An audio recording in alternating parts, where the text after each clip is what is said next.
فواجههم بيقولوا تعاون الجهاد الإسلامي. إنه من عندنا هذا؟ شكله من عندنا.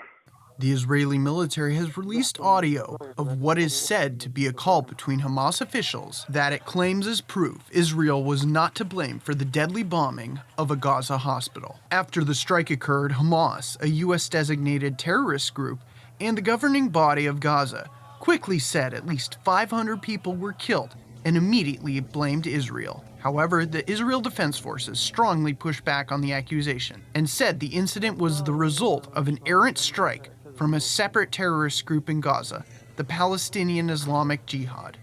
The IDF released an intercepted call, which the organization said was between two Hamas operatives, in which they can be heard discussing the claim that the strike was actually a failed PIJ rocket launched from a cemetery behind the hospital. An IDF spokesman said that Hamas knew the strike came from Gaza, but sought to capitalize on the immediate outrage of a hospital getting hit and the significant casualty count. In response to the hospital bombing, violent protests by pro-Palestinian demonstrators were recorded outside the U.S. Embassy in Lebanon, as well as in parts of Turkey, Jordan, Spain, Iraq, Egypt, Syria, and the West Bank.